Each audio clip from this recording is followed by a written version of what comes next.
Evangelho de Mateus, capítulo 12, versículo 32. Leiamos o texto sagrado que diz assim: Se alguém proferir alguma palavra contra o Filho do Homem, ser-lhe-á isso perdoado. Mas, se alguém falar contra o Espírito Santo, não lhe será isso perdoado nem neste mundo, nem no porvir. Semana passada, frisamos bem o que levava uma pessoa e por que o pecado contra o Espírito Santo, a blasfêmia contra o Espírito Santo não tem perdão. Sabemos que Deus planejou todas as coisas, Jesus executou isso, e o Espírito Santo é a obra ativa no mundo. A própria palavra afirma que Ele é quem nos conduz ao arrependimento. É o Espírito que verdadeiramente faz com que vejamos que somos pecadores, que estamos perdidos. Esta é a obra do Espírito. E então, dentro deste contexto, nós vamos perceber com clareza que há uma manifestação profunda disso. Veja o que diz o versículo 24 do mesmo capítulo. Mas os fariseus, ouvindo isto, murmuravam: Este não expele demônios, senão pelo poder de Belzebu, maioral dos demônios. Jesus, porém, conhecendo os pensamentos, disse: Todo reino dividido contra si mesmo ficará deserto, e toda cidade ou casa dividida contra si mesma não subsistirá. Se Satanás expele a Satanás, dividido está contra si mesmo. Como, pois, subsistirá o seu reino? E se eu expulso demônios por Belzebu, por quem expulsam vossos filhos? Por isso eles mesmos serão os vossos juízes. Se, porém, eu expulso demônios pelo Espírito de Deus, certamente é chegado o reino de Deus sobre vós. Veja bem, quando as multidões começaram a chegar perto de Jesus, e Jesus meramente com a palavra expulsava os demônios, começou a causar um grande problema. E os líderes, vendo que estavam perdendo a clientela, começaram a dizer que Jesus expelia demônios pelo maioral de Belzebu. Isso é uma blasfêmia. Pastor, eles falaram na ignorância. Não falaram na ignorância. Evangelho de João, o capítulo 3. A Bíblia diz que um homem chamado Nicodemos, este homem fazia parte deste grupo de fariseus. Este homem era importante. E qual é a sua ação de chegar até Jesus? João 3, versículo 1 diz assim: Havia entre os fariseus um homem chamado Nicodemos, um dos principais dos judeus. Aquela turma que lá atrás, que nós lemos ainda há pouquinho, estava dizendo que Jesus expelia demônios pelo maioral de Belzebu. Versículo 2: Este de noite foi ter com Jesus e lhe disse: Rabi, sabemos que és mestre vindo da parte de Deus, porque ninguém pode fazer estes sinais que tu fazes se Deus não estiver com... Eles sabiam que Jesus era enviado de Deus. E o que eles falaram? Que era pelo maioral. Quando se tem convicção, quando se sabe, está o texto explicitamente dizendo que ele não disse: olha, eu sei, eu vim aqui porque eles não acreditam em você, mas eu acredito em você, Jesus, eu quero te seguir. Foi isso que ele falou? Não, ele chega para Jesus como um dos principais. E ele diz o quê? Um dos principais dos judeus. E ele diz: sabemos. Ele estava trazendo, e a ação desse verbo no grego quer dizer que ele, além de estar conversando com Jesus, ele estava ali representando toda a liderança judaica. E eles chegaram a esta conclusão: o que ele faz só pelo poder de Deus. Nenhum homem, ninguém pode fazer o que ele faz. Eles tinham isso, mas isso foi suficiente para eles crerem em Jesus? Não, diz o texto sagrado que eles não aceitaram. E aí, quando eles não aceitaram, ainda poderiam encontrar salvação, porque o Espírito Santo podia convencer que Jesus era o mestre e o salvador da vida deles. Mas o que diz o texto? Eles blasfemaram contra o Espírito e diz: não, esta obra de estar sendo feita não é de Deus, essa obra é do diabo. Sabendo que era de Deus, atribuíram a Satanás aquilo, e isso é blasfêmia. E então diz, com todas as letras que nós vimos, não tem perdão nem nessa vida e nem no porvir. Que negócio é esse, queridos? E agora nós vamos, depois da nossa introdução, entrar nesse negócio. Como é que se perdoa no porvir? Como é que se perdoa lá na frente? Peraí, pastor, o cara vai para o céu, ele vai perdoado, ele está condenado. Amado, nós estávamos falando até esse momento dos fariseus, ímpios, perdidos. Agora nós vamos falar da igreja, porque quando falamos da igreja, nós entramos dentro de um outro pecado do Espírito Santo, chamado o ultraje. E a palavra que diz isso, muitos cristãos ultrajam o Espírito Santo. Porque se você blasfema contra o Espírito Santo, torrou-se para cavé, não tem mais jeito. Acabou a tua esperança. Ah, pastor, mais isso. Ah, pastor, mais aquilo. A própria palavra diz, não tem perdão agora e nem depois. Acabou. Por quê? Porque o seu coração está empedrado. Os seus argumentos são maiores do que qualquer outra coisa. Mas, como o irmão Alexandre falou hoje, quando o coração da igreja não é quebrantado, quando o coração da igreja não busca as coisas de Deus, quando o coração da igreja não entende as coisas divinas, ele entra por uma outra área. E nós cantamos agora com o Ministério de Louvor, graça, graça e graça. E fomos salvos pela graça. Recebemos salvação pela graça. E o próprio texto de Efésios diz, pela graça sois salvos. Isso não vem de vós, é dom de Deus. É um dom que Deus nos deu. Ah, pastor, então eu estou salvo, eu vou esticar a canelinha aqui e vou ficar esperando o céu para mim. Torrou-se para cavé também. Isso é ultraje. Isso é vergonha, isso é afronta a Deus. Quer ver como eu estou falando a verdade para você? E lá, no mundo vindouro, no juízo, você vai pagar por isso. Você vai ter que ser trabalhado nisso. Muitos pensam que vão chegar no céu e vão estar de conta. Jesus, cheguei no céu, está tudo pronto, beleza. Jesus, quando prometeu ao ladrão da cruz que levaria ele, prometeu que levaria ele para o céu? Aonde que Jesus disse que ele estaria com ele naquele mesmo dia? Ah, tem outro lugar, né, meu filho? Guarde isso na cabeça, que nós vamos discorrer nas Escrituras. Abra sua Bíblia, lá em Hebreus, capítulo 10. Hoje tem muita Bíblia, precisamos estar bem afiados aí com o dedo. Hebreus 10, capítulo 10, versículo 29 a 31 e depois do 35 ao 39. Hebreus 10, 29 a 31. Diz assim o texto sagrado, carta aos Hebreus, capítulo 10, versículo 29 a 31. Veja bem, abri um parênteses aqui, porque pode ser que você não ouviu as mensagens, ou faltou algumas neste mês, nesses 2 meses, nós estamos falando sobre o Evangelho de Deus e o Evangelho do Reino dos Céus. Veja bem o que o texto vai dizer aqui. Hebreus não é uma carta para evangelização, salvação. Hebreus é uma carta de confirmação. Você quer evangelizar alguém? Pode usar textos de Hebreus, mas desde que esses textos corroborem com a manifestação de Cristo, que está cheio. Agora, não use textos isolados de Hebreus. Você pode usar qualquer texto isolado de Romanos. Esta carta é para conversão. Nós agora viramos a página. Não estamos falando de pessoas que não são convertidas. Não estamos falando de fariseus incrédulos. Estamos falando da igreja. O que diz respeito a nós. O que foi e diz respeito aos incrédulos e aqueles que não conhecem Jesus. Pregamos semana passada. Essa semana pregamos para a igreja.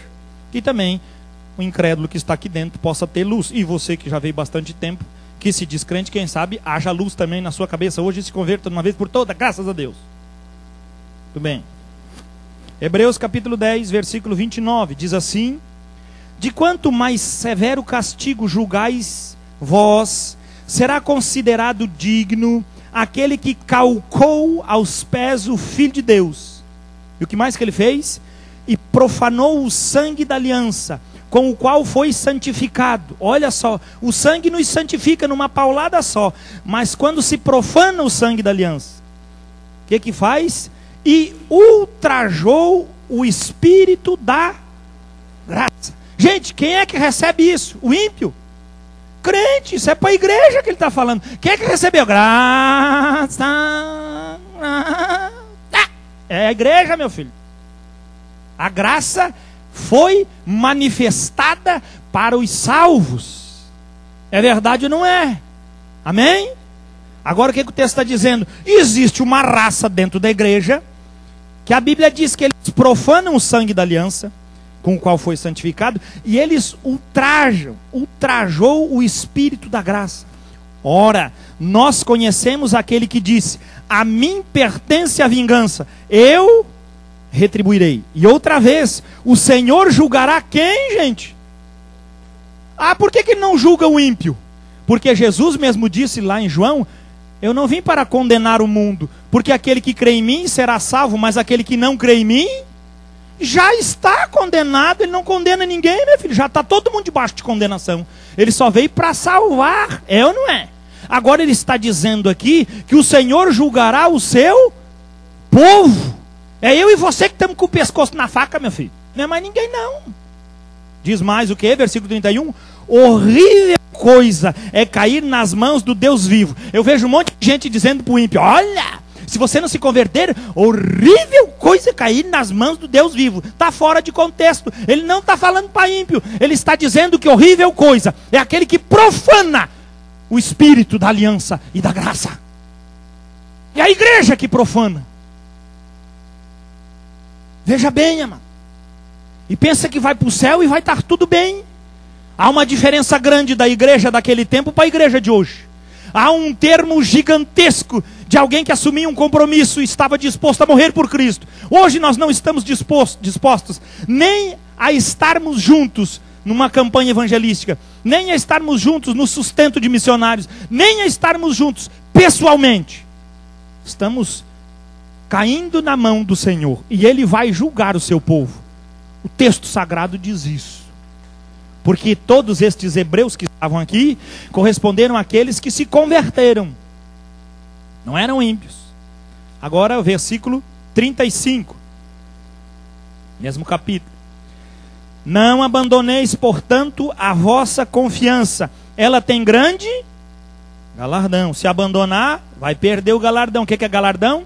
Recompensa. Recompensa é para ímpio, gente? Não, ímpio quer salvação. Igreja quer galardão. 36. Com efeito, tendes necessidade de perseverança. Você quer galardão, meu filho? Persevera. Para que, havendo feito a vontade de Deus, alcanceis a promessa. O que diz mais o versículo 37? Porque ainda dentro de pouco tempo, aquele que vem virá e não tardará. Todavia, o meu justo viverá pela fé. E se retroceder, olha lá, o que profana o sangue da aliança, o que ultraja o Espírito da graça. Se retroceder, nele não se compraz a minha alma. 39. Nós, porém, não somos dos que retrocedem para a perdição. Somos, entretanto, da fé para a conservação da alma. Pastor, até agora o senhor falou que não tinha perdição, agora entra aqui. Irmãos, perdição nesse contexto não é perda de salvação. Perdição nesse contexto é encarar as horríveis coisas de cair na mão do Deus vivo. É este contexto que ele está falando. Ele não trouxe uma palavra aleatória dizendo que agora está perdido. Ele está dizendo que aquele que não perseverar, aquele que não andar com seriedade, ele vai ser punido pelo Senhor. É isso que a palavra diz. Mas mesmo crente, pastor, mas não é Jesus que nos santifica? Claro que é. Mas eu estou falando daqueles que profanam o sangue da aliança, daqueles que ultrajam o Espírito da graça, aqueles que se chegam diante de Deus com uma vida de pecado e abominação, e quer que Jesus o receba. Não busque Deus dessa forma, porque Deus não vai aparecer para você. Por quê, pastor? Porque Deus não compactua com o engano. Ele diz aqui com todas as palavras, versículo 36, com efeito, tendes necessidade de perseverança, para que, havendo feito a vontade de Deus, alcanceis a promessa. Quantos textos da Bíblia você conhece muito bem e você pratica, mas você conhece e não pratica? Pode ser que seja uma grande maioria. Você acha que você está preparado para encarar o Senhor? Ou você está querendo ir para esse negocinho chamado de horrível coisa, cair nas mãos do Deus vivo? Porque o texto sagrado diz: o Senhor julgará o seu povo. Ah, pastor, mas eu não vou para o inferno. É, querido, você não vai para o inferno mesmo. O texto está dizendo isso, mas uma coisa é certa: o julgamento de Deus é destronar você, tirando todo o galardão que possa ser propício à sua vida. E você não sabe o tamanho do julgamento de Deus. Não brinque, irmãos. Não ouse andar de uma maneira estúpida. Agora vamos entrar dentro da segunda parte disso, para que possamos entender um pouco melhor. Quando o texto sagrado daqui para frente, e os que nós lemos, eles trouxerem para nós a ação de Deus e a manifestação desse perdão, nós precisamos entender que Deus manifesta o seu perdão de 3 formas. Veja bem, o perdão na Bíblia, ele é condicional, não é? Pai nosso que estás nos céus, santificado seja o teu nome, venha a nós o vosso reino, seja feita a vossa vontade, o que mais? Perdoa as nossas dívidas, nossas faltas, assim como nós, se nós não perdoar, automaticamente não somos perdoados. Você está entendendo o negócio? E se eu não perdoar, pastor? Se lascou, meu filho. Está debaixo de julgamento, está debaixo da ira do Senhor. Não sabia disso? Saiba, perdão é primeira era, biblicamente, entramos dentro de um termo dispensacionalista, ou seja, as eras sendo subdivididas. A primeira era é a era que vai desde a época, nosso tempo, até a segunda vinda de Cristo. Esta é a primeira época, é a manifestação da igreja que ele trouxe. A segunda era, a era do porvir, que nós acabamos de ver lá em Mateus, dizendo que não será perdoado nem nessa era e nem no por vir. Que era essa? Essa era é quando o Senhor vire sobre a terra manifestar o milênio, que vai desde o começo do primeiro dia do milênio até o encerramento, até a destruição da velha terra e do velhos céus. Porque a Bíblia diz que ele vai fazer nova terra e novo céus. Por quê? Porque os céus também foram contaminados com o pecado. Mas na nova terra e no novo céu, que é a terceira dispensação, não vai mais haver pecado, porque a justiça, o juízo de Deus já aconteceu. Ou seja, meu filho, se você for arrebatado como igreja, você vai usufruir de todas as glórias do céu. Se você não for arrebatado com a igreja, você vai se lascar aqui na terra. E se você já tiver morrido, vai estar sim separado de toda a glória de Deus e sua manifestação, para que você entre dentro do processo de tratamento, do qual nós vamos entrar aqui nas Escrituras, para que você não se assuste e pense que o pastor está trazendo alguma doutrina estranha. Por isso precisamos muito da palavra do Senhor, a qual é reservado para a igreja o tribunal de Cristo. Segunda carta de Paulo aos Coríntios, o capítulo 5, versículo 10 em diante.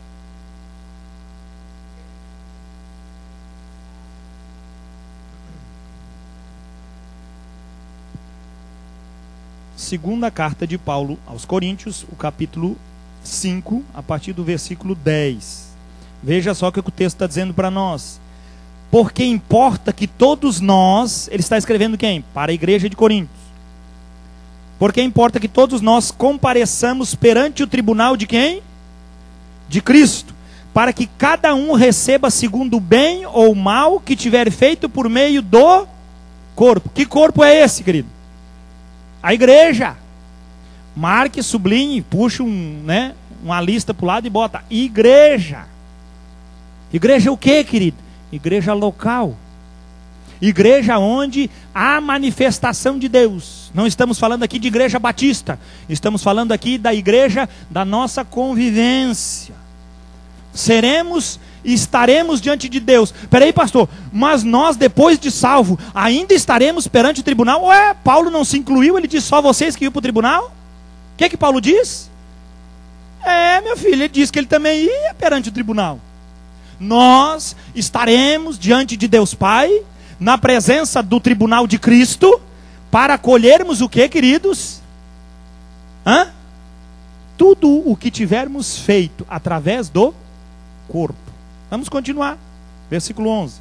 E assim, conhecendo o temor do Senhor, persuadimos os homens e somos cabalmente conhecidos por Deus. E espero que também a vossa consciência nos reconheça. O que ele está dizendo aqui. Versículo 12. Não nos recomendamos novamente a vós outros. Pelo contrário, damos-vos ensejo de vos gloriardes por nossa causa, para que tenhais o que responder aos que se gloriam na aparência e não no coração. 13.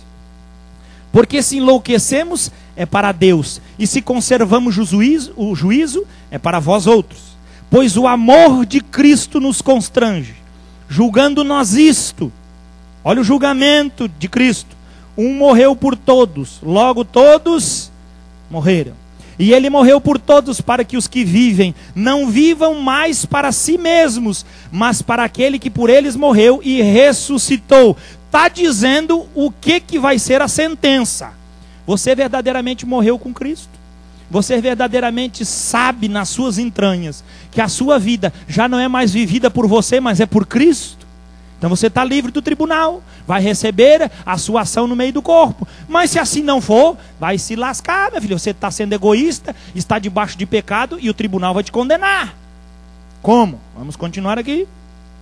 15, ou melhor, 16. Assim nós, daqui por diante, a ninguém conhecemos segundo a carne. E se antes conhecemos Cristo segundo a carne, já agora não o conhecemos deste modo.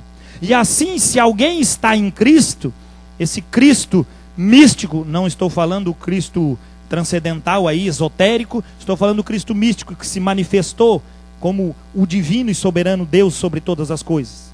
Se assim alguém está em Cristo, é nova criatura. As coisas antigas já passaram, eis que se fizeram novas. Está bem claro para você qual é o padrão do julgamento deste trono, deste tribunal de Cristo? Então vamos continuar. Ora, tudo provém de Deus, que nos reconciliou consigo mesmo. Por meio de quem? Por meio de Cristo, que nos deu o ministério da reconciliação. A saber que Deus estava em Cristo, reconciliando consigo o mundo, não imputando aos homens as suas transgressões, e nos confiou a palavra da reconciliação. De sorte, irmãos, que somos embaixadores em nome de Cristo, como se Deus exortasse por nosso intermédio. Em nome de Cristo, pois, rogamos que vos reconcilieis com Deus. Gente, ele está escrevendo isso para quem? Para a igreja.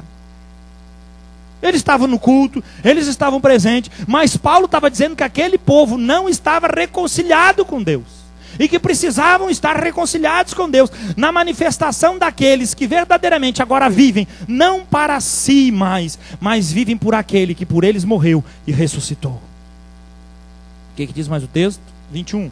Aquele que não conheceu o pecado, ele o fez pecado por nós, para que nele fôssemos feitos justiça de Deus. Aqui tem um segredinho, não é para que fosse manifestado justiça, para que nós fôssemos a adaga da justiça de Deus.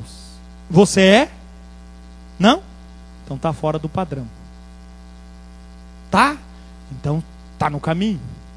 A justiça, aonde chegamos, como luz, nós impactamos, transformamos. Isso não está acontecendo?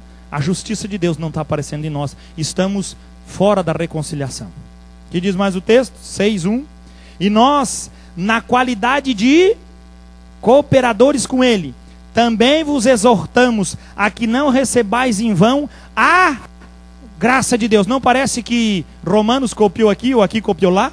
Ele está dizendo, irmãos, eu estou exortando vocês para que vocês não recebam a graça pelo simples assunto, o argumento de que temos a graça. Entendam, vocês não podem desconsiderar a graça.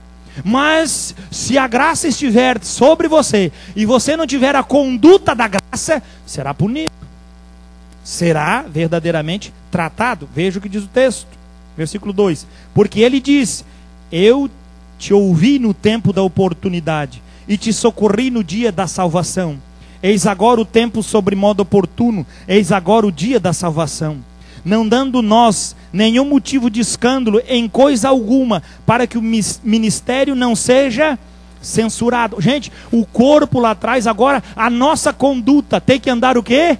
Conforme a dinâmica do corpo, para que o ministério, para que a reconciliação, para que o envolvimento com os santos não seja perturbado. As pessoas que nos vejam não sejam reconciliadas com Cristo pelo ministério, por causa da nossa conduta. Porque nós alcançamos a graça e agora vituperamos, agora colocamos ela de lado, agora não aceitamos mais essa graça como ela deve agir na nossa vida. Pensamos que a graça é só para salvação. Não, Senhor, a graça é para salvação, santificação e libertação da nossa vida. Pena que não conhecemos tudo isso. Versículo 4. Pelo contrário, em tudo recomendamo-nos a nós mesmos como ministros de Deus, na muita paciência, nas aflições, nas privações, nas angústias, nos açoites, nas prisões, nos tumultos, nos trabalhos, nas vigílias, nos jejuns, na pureza, no saber, na longanimidade, na bondade, no Espírito Santo, no amor não fingido, na palavra da verdade, no poder de Deus, pelas armas da justiça, quer ofensivas, quer defensivas, por honra ou por desonra, por infâmia ou por boa fama, como enganadores e sendo verdadeiros, como desconhecidos e entretanto bem conhecidos, como se estivéssemos morrendo, e contudo eis que vivemos, como castigados, porém não mortos, entristecidos, mas sempre alegres, pobres, mas enriquecendo a muitos, nada tendo, mas possuindo tudo. É este o padrão. Vamos lá começar. Você passou já por isso? Versículo 4, finalzinho. Muita paciência, pode ser. Aflições, algumas. Privações, bem capaz. No nosso tempo ninguém tem privação de nada. Angústia, difícil. Açoites, ninguém. Prisões, ninguém. Tumultos, ninguém. Trabalhos, alguma coisa deve ter. Vigílias, Deus que me livre, pastor, fazer negócio de vigília não está comigo. Ninguém quase gosta disso. Jejuns, poucos jejuam na igreja. Pureza, meu Deus do céu, só o Senhor sabe dessa verdade. No saber, não sabemos. Na longanimidade, estão um matando o outro por qualquer coisa. Ninguém mais é longânimo. E esse é fruto do Espírito. Que mais? No Espírito Santo e no amor não fingido. Porque o amor de interesse, irmão, vai lá em casa, é uma benção estar comigo. Aí o irmão chega lá e diz, irmão, você não cobra mais barato para pintar a parede para mim? Isso é amor fingido, meu filho. Vai dar comida para o irmão para fazer alguma coisa para ti, alguma benevolência? Não é assim que se faz. Versículo 7, na palavra da verdade, alguns andam. No poder de Deus, poucos. Pelas armas da justiça, quer ofensivas, quer defensivas, temos os atributos da glória. Tudo isso se encaixa com nós, perfeitamente. É uma igreja abençoada, conhecedora de todas as coisas de Deus. É ou não é? Conhece, mas não passa por isso. Então saiba, você está debaixo de juízo. E horrível coisa é cair na mão dos Deus vivo. Abra bem teu coração, meu filho. Deus trouxe você aqui porque essa palavra pode discernir a sua vida para o resto da vida. O que mais diz? 11. Para vós outros, ó Coríntios, abrem-se os nossos lábios e alarga-se o nosso coração. Não tendes limites em nós, mas estáis limitados em vossos próprios afetos. Paulo estava dizendo, eu amo vocês completamente, integralmente, mas vocês não conseguem me amar como deve. A igreja estava falhando. 12, ou melhor, 13. Ora, como justa retribuição, falo-vos como a filhos, dilatai-vos também vós, estejam abertos, me amem como deve ser amado. 14. Não vos ponhais em julgo desigual com os incrédulos, porquanto que sociedade pode haver entre a justiça e a iniquidade? Ou que comunhão da luz com as trevas? Que harmonia entre Cristo e o maligno? Ou que união do crente com o incrédulo? Que ligação há entre o santuário de Deus e os ídolos? Porque nós somos santuários do Deus vivente, como ele próprio disse, habitarei e andarei entre eles, serei o seu Deus e eles serão o meu povo. Por isso, retirai-vos do meio deles, separai-vos, diz o Senhor, não toqueis em coisas impuras, e eu vos receberei. Serei vosso pai, e vós sereis para mim filhos e filhas, diz o Senhor Todo-Poderoso. 7:1. Tendo, pois, ó amados, tais promessas, purifiquemo-nos de toda impureza, tanto da carne como do espírito, aperfeiçoando a nossa santidade no temor de... Quem tem que fazer isso, irmãos? Mas Cristo não deu a graça. Deu, mas este compromisso é com você. É você que tem que se santificar. É você que tem que buscar as coisas de Deus. É você que tem que prestar conta diante de Deus quando estiver diante do tribunal de Cristo. E não é o grande trono branco que vai estar separados os salvos de um lado e os ímpios do outro, conforme estamos estudando no livro de Apocalipse domingo pela manhã. Não é este julgamento. Ali já vai estar tudo consumado. Nós estamos falando do tribunal de Cristo, meu filho. É o tribunal que vai sentenciar e a mão do Senhor vai julgar. E tem pessoas que vão, sim, levar consequências da sua vida, vão chegar no porvir e ainda vão ter que penar. Ô pastor, isso é muito cruel, pastor, isso dói nas paletas. Presta atenção, meu filho. O pastor não está falando em purgatório, para você purgar. Como um conceito católico que para mim é herético, dizendo que alguém daqui pode tirar de lá. Não, meu filho, eu estou falando mesmo que tu sozinho lá vai levar na cabeça. Porque diz as Escrituras que sem a santificação ninguém verá o Senhor. Sem santidade ninguém chega à presença do Senhor. Mas eu não vou para o céu, não me interessa onde tu vai. Importante que tu vai estar num lugarzinho melhor do que aqui. Mas lá tu vai estar diante do tribunal de Cristo. E vai pagar por todas as coisas que você tem como ações para prestar contas diante de Deus.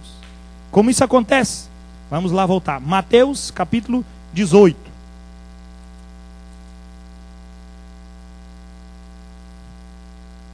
Mateus capítulo 18, o primeiro versículo. Todo o capítulo 18, ele é, todinho, capítulo 18, ele é uma manifestação de como é a conduta no reino dos céus. Olha o versículo 1 do capítulo 18. Naquela hora aproximaram-se de Jesus os discípulos, perguntando: quem é porventura o maior no reino dos céus? Quem é que chegou para Jesus perguntando isso? Quem, irmãos? Ele estava falando para a multidão?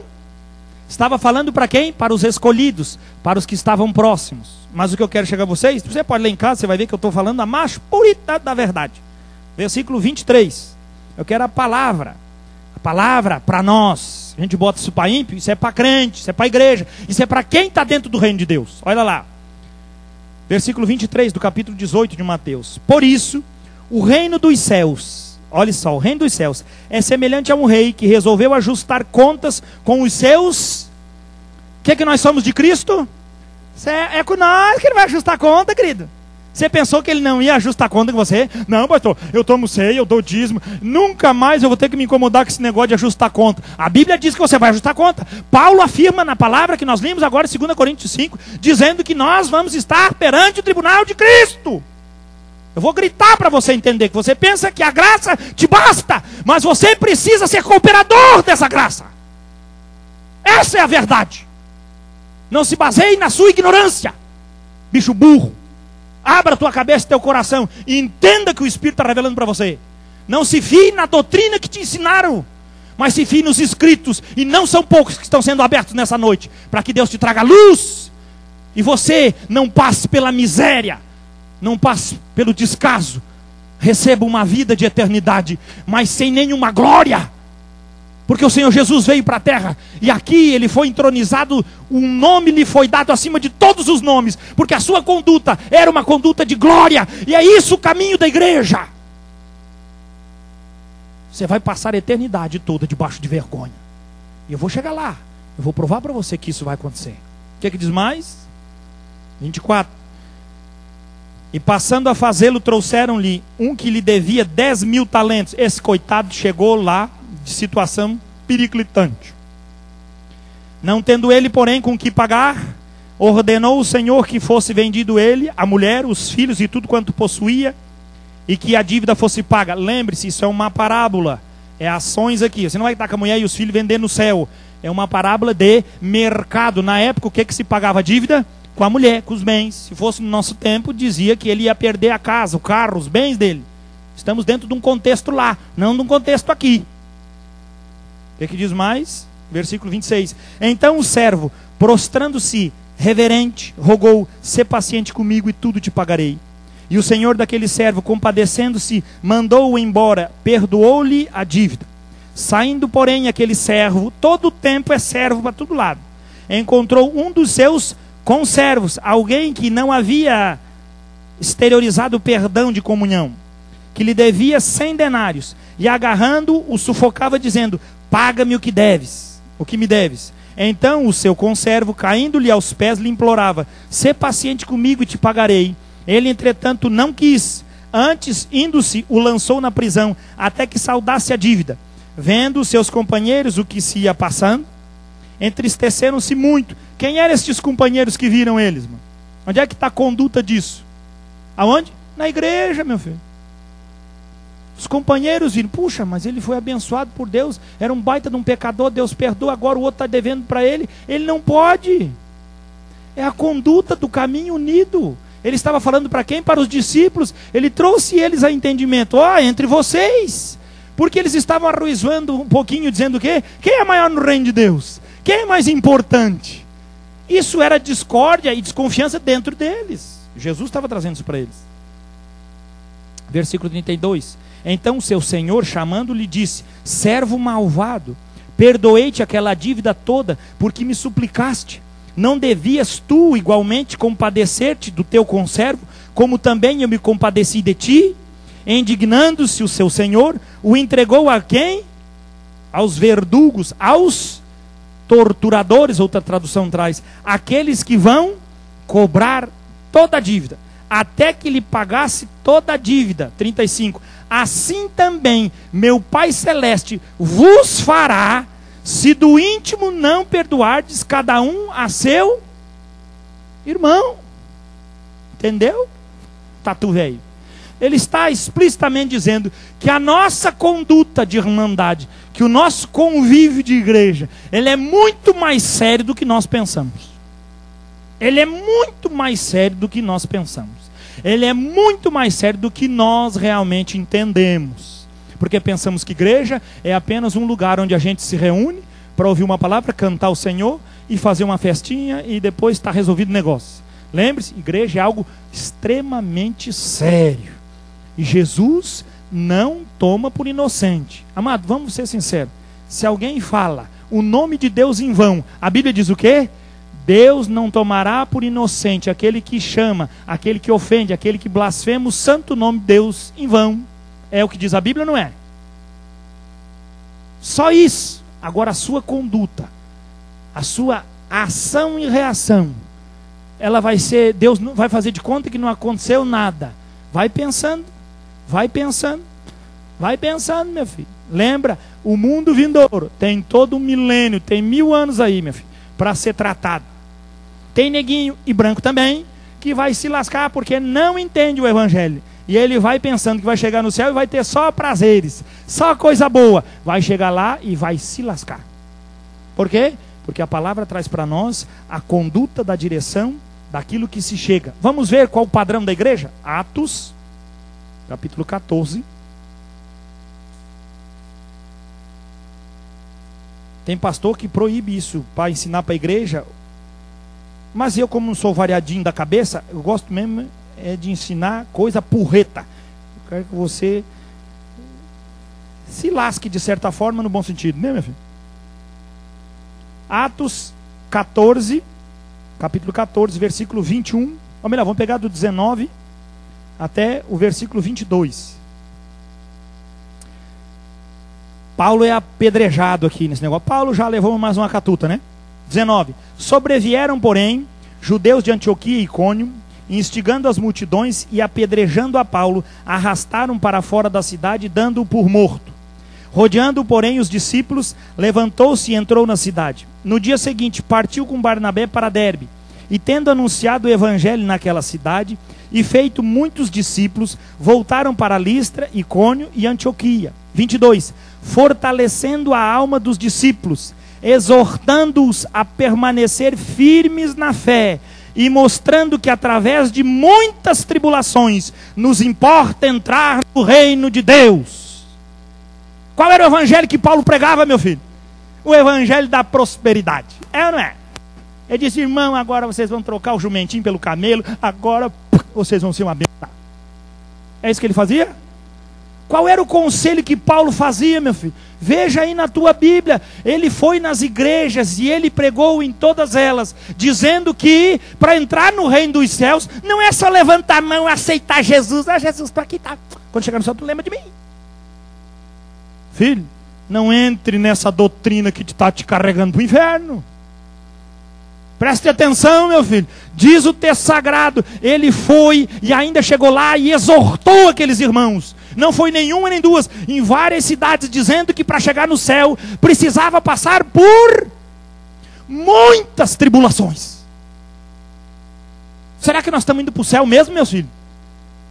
Que evangelho que nós estamos acreditando nos nossos dias é bem diferente do evangelho que era pregado aqui, ou não é? Essa igreja que estava mais perto de Deus ou mais longe? A igreja primitiva era a cara da obra de Cristo. Não se vergonhavam, andavam no poder do Espírito. Era uma igreja verdadeiramente relevante onde ela estava. E diz o texto sagrado, Paulo dizia para eles: queridos, vai vir porrete. Paulo deu esse conselho depois do quê? Depois de ser apedrejado, depois de ser tido como morto. Se até agora texto ainda não convenceu o seu coração, vamos para frente. Efésios capítulo 4, versículo 20. Anote tudo isso, meu filho, em casa. Se não quiser acreditar, não tem problema nenhum. Eu não sou pastor daquele que joga maldição em ninguém que acredita. Agora uma coisa é certa. O Espírito da verdade está falando no nosso coração hoje. Glória a Deus, amém? Efésios capítulo 4. Esse capítulo é referente a quê, irmãos? A unidade da fé, a manifestação da igreja. Versículo 20 a 24. Efésios 4, 20 a 24. Diz assim: mas não foi assim que aprendestes a Cristo. Está corrigindo, a igreja de Efésios já está fora do padrão. Se é que de fato tendes ouvido, e nele fostes instruídos, segundo é a verdade em Jesus. No sentido de que, quanto ao trato passado, as coisas passadas, vos despojeis do velho homem, que se corrompe segundo as concupiscências do engano. E agora 23, é o Espírito, é a graça que vai fazer isso? Pastor, eu me prostituí. Agora aparece as moças da canela grossa e eu me prostituo do mesmo jeito. Eu posso isso? Não posso, que a Bíblia diz que eu despojei. Isso é a graça manifestada na sua vida. Mas nós temos a graça para a salvação, não temos a graça para a manifestação do poder da cruz na nossa vida. Isso é uma afronta ao Espírito Santo. Olha o que diz o texto, querido. Versículo 23. E vos renoveis no espírito do vosso entendimento. 24. E vos revistais do novo homem, criado segundo Deus, em justiça e retidão, procedentes da verdade. Aleluia! Para quem que ele disse isso, gente? Para a igreja. Para a igreja. Para nós. A turma que está sendo salva nesses dias não vai se encontrar com o Senhor, fica lá sendo tratada por Ele. Eu creio nisso piamente. Se você não quiser acreditar, beijo para você também, não vou ficar inimigo seu. Mas não vai ver Jesus sem uma santificação perfeita. Texto não temos como negar até agora. Ainda vamos ler mais 2 ainda para fechar com chave de ouro, como diz o ditado. Mas uma coisa é certa, meu filho. E quando que isso vai acabar? Lembra? O milênio. Quem estiver aqui como igreja vai passar o quê? Todos os flagelos, todas as taças da ira de Deus vão cair sobre quem? Sobre todos os que estão aqui. E até a igreja morna que ficou, porque só a verdadeira, criada em justiça e retidão, que vai ser arrebatado. Por isso que eu acredito que o arrebatamento é para meia dúzia de gato pingado. Muito pouco crente, a maioria vai continuar tudo crente. E vai passar aqui o que os outros estão passando lá, porque já morreram, eles vão se lascar aqui. Quando aqui tomar um nível de santidade que é, e lá em cima também chegar no mesmo nível, então acaba o milênio. E aí o que acontece? É desfeita toda a inimizade, o perdão absoluto, tudo que tinha que ser pago foi, agora começa nova terra e novos céus. Tem um tempo para isso. Tem um tempo para isso. Você pode dizer aleluia, pelo menos eu estou no meio dessa palavra, mas eu não quero dar não, estou fora, por isso que estou pregando para você. Vamos vazar desse negócio. 1 Tessalonicenses capítulo 3. Pastor, eu não acredito nisso não, isso aí parece meio teologia doida. Eu não sei se é teologia, para mim eu estou vendo Bíblia o tempo todo aqui, e esses contextos eu li umas 500 vezes, antes de trazer para você. 1 Tessalonicenses capítulo 3, versículo 9 a 13. Primeira carta de Paulo aos Tessalonicenses, capítulo 3, versículo de 9 a 13. Olha o que diz o texto. Pois que ações de graças podem tributar a Deus no tocante a vós outros, por toda a alegria com que nos regozijamos por vossa causa diante de nosso Deus, orando noite e dia, com o máximo empenho, para vos ver pessoalmente e reparar as deficiências da vossa fé. Paulo dizia para Tessalonicenses: vocês estão uma bênção, querido, mas eu vou aí para reparar. Por que Paulo está... Já estão tudo salvo, querido. Prega o evangelho, a igreja é assim, está tudo resolvido. Por que Paulo diz que incessantemente, noite e dia, orava por eles, para que pudesse ter um momentinho para ficar com eles e dizer: permaneçam, fiquem firmes? Paulo era doido da cabeça, queridos? Não, é porque Paulo via e sabia bem o que é o temor do Senhor. O que diz mais o texto? 3, 9. Agora vamos lá para o versículo 11. Ora, o nosso mesmo Deus e Pai e Jesus, nosso Senhor, dirijam-nos o caminho até vós, e o Senhor vos faça crescer, olha só, e aumentar no amor uns para com os outros e para com todos, como também nós para convosco, a fim de que seja o vosso coração confirmado em quê? Ninguém sabe mais, sumiu essa palavra. Em o quê?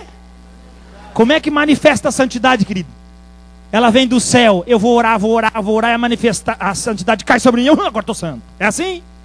Veja, é na comunhão dos irmãos, é no entrelaçar do amor que a santidade aparece. Confundimos unção e virtude de Deus com santidade. Não tem nada a ver um com o outro. É botar no mesmo lugar boi e cavalo. Não vai dar certo a puxada dessa carroça. Não vai dar certo. Não confunda unção, presença de Deus, o Shekinah, a manifestação de Deus na sua igreja, com santidade. Não. Tem muito pecador que pensa que é santo porque Deus manifesta. Mas Deus manifesta porque Ele quer. Graça, é dom. Agora santidade, veja lá, vou ler de novo, que pode ser que você não entendeu bem. Vamos um pouquinho mais. Sim? Versículo 12. E o Senhor vos faça crescer e aumentar no amor uns para com os outros e para com todos, até o ímpio ganhe amor de crente, como também nós para convosco, a fim de que seja o vosso coração confirmado em santidade, isento de culpa, na presença de nosso Deus e Pai, na vinda de nosso Senhor Jesus, com todos os seus... Ele diz: gente, se nós formos assim, quando Ele vir, nós vamos junto.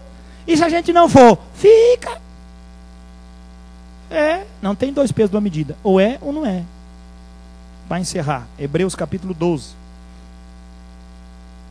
Eu tenho mais uns 5 ainda, 4, mas tá bom. Agora a obra do Espírito mesmo, ele vai ajudar bastante. Hebreus capítulo 12, a partir do versículo 4.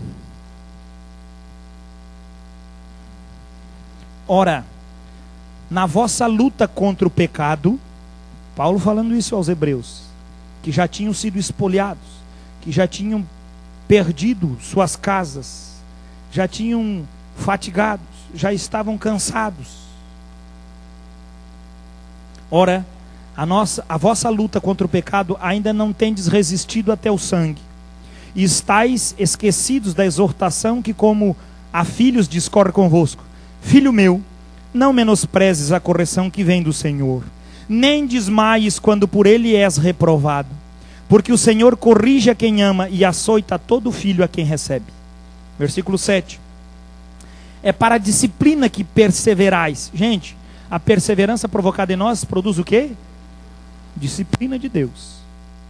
É para a disciplina que perseverais. Deus vos trata como filhos. Pois que filho há que o pai não corrige? Mas se estáis sem correção, de que todos se têm tornado participantes, logo sois bastardos e não filhos. Versículo 9. Além disso, tínhamos os nossos pais segundo a carne, que nos corrigiam e os respeitávamos. Não havemos de estar em muito maior submissão ao Pai espiritual, e então viveremos? Olha lá. 10.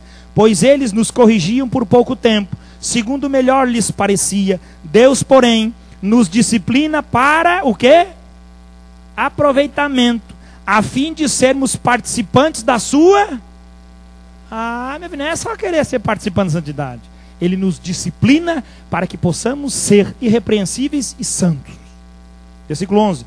Toda disciplina com efeito no momento não parece ser motivo de alegria, mas de tristeza. Quem é que gosta de ganhar cajadada aí? Tem uns crentes que já estão malandro, apanha e gosta. Mas a Bíblia diz que no momento produz tristeza. E depois, entretanto, produz fruto pacífico aos que têm sido por ela, o quê? Exercitados, fruto de justiça. O que Paulo falou lá em Coríntios. O que foi pregado também aqui nessa noite, que foi dito por Jesus em Mateus. Para que sejam justos. O 12. Por isso, restabelecei as mãos decaídas e os joelhos trôpegos, e fazei caminhos retos para os pés, para que não se extravie o que é manco, antes seja curado. Encerrando, o que o autor de Hebreus diz? Segui a paz com todos e a santificação, sem a qual ninguém verá o Senhor. Atentando diligentemente porque ninguém seja faltoso, separando-se do que, queridos? Da santidade, da graça de Deus, nem haja alguma raiz de amargura. Meu filho, copiou ele de Tessalonicenses aqui, só pode. O que provoca no meio dele? O que impede a igreja de crescer? Raiz de amargura, que brotando vos perturbe, e por meio dela muitos sejam contaminados. Nem haja nenhum impuro ou profano, como foi Esaú, o qual por um repasto vendeu o seu direito de primogenitura, de santidade, de lugar, de honra, de glória. 17. Pois sabeis também que posteriormente, querendo herdar a bênção, foi rejeitado, pois não achou lugar de arrependimento, embora com lágrimas o tivesse buscado. Pode ser que no tempo de tratamento você se arrependa e queira dizer: Senhor, eu aceito tudo, mas eu recebo uma glorinha dessa, porque você não tem noção da glória de Deus. Mas se você morrer sem ser santo, você perdeu a glória, não tem mais direito nenhum. Ainda que com lágrimas busque, jamais poderá usufruir de uma gota que quer que seja da graça e da glória de Cristo sobre a sua vida. Estou falando no mundo por vir. Você vai ser, dentro da hierarquia celeste, creio eu, o capachão da galera, sem nenhuma glória, sem nenhum respaldo. Ainda passe, clamando e pedindo por um pouquinho, como assim o profano Esaú fez. Qual é o pagamento do profano? Ainda que com lágrimas busque, não vai receber, porque tem o tempo certo para isso. Qual é o tempo? É o tempo da era, é o mover da graça. Nós temos isso para nós? Temos. Usufrua a graça sobre a sua vida.